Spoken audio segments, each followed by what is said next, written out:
Now let's hear more on these latest developments in Ukraine. We bring in Kervin Aquin. He is a former lead intelligence, surveillance, and reconnaissance coordinator for the U.S. Army, and also the host of This Week Explained podcast.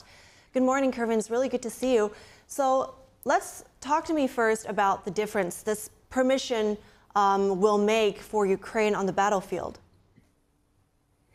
Well, Evelyn, thank you for having me on. It's always good. It's always a pleasure to be here. But yes, so this is just like we've said in May when this agreement happened originally, this is going to make a huge difference for Ukraine in this conflict. And like I just said, this is not anything different from the agreement that was made in May. This is what John Kirby said was just common sense, that if Ukraine can make those counterstrikes in Kharkiv, it is just logical that they should be allowed to across the border. And so why is that? It's because Russia has been trying to expand that Ukrainian defense along the borders so that the Ukrainian military cannot concentrate forces where Russian forces are concentrated. So strategically, Russia has been attacking Ukraine across the border and then going back towards their border, and they've been safe. When doing this, they've been safe to do that. This changes that aspect of it. So now Ukraine can counterstrike whenever Russia strikes Ukraine across the border. And those counterstrikes now tell Russia that, wait, we are going to have to defend our rear zones whenever we're doing these attacks. So it is a game changer.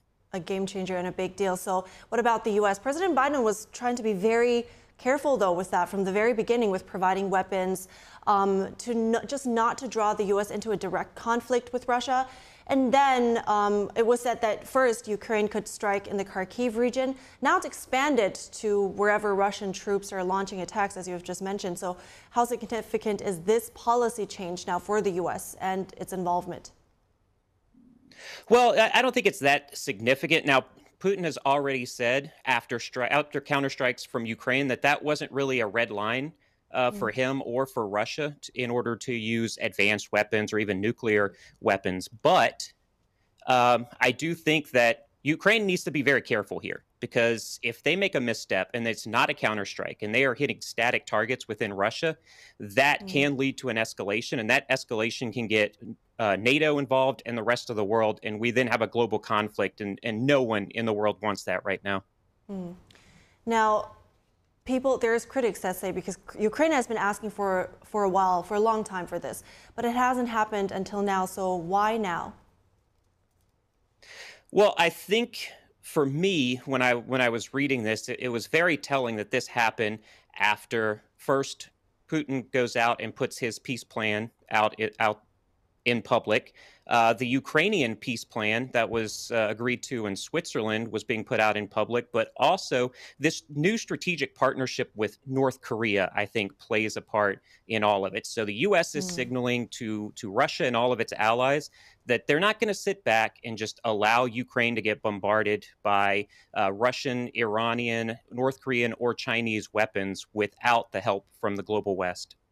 And that's an interesting point that you bring up with North Korea. Let's talk more about that, because it's not just the U.S., for instance, it's the NATO involving more as well. So is this what is pushing Russia maybe further into the arms of Iran and North Korea?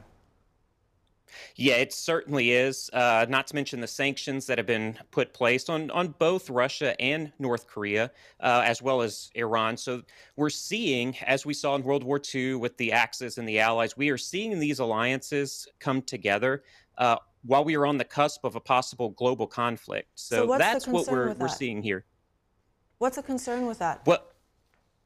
Well, the concern, especially from a U.S. standpoint, is that not only is Russia getting more economic support and weapons from North Korea, but now we're seeing a North Korea that has usually been isolated across the globe. They are now becoming a power player and could get nuclear capabilities up and running with the help of Russia.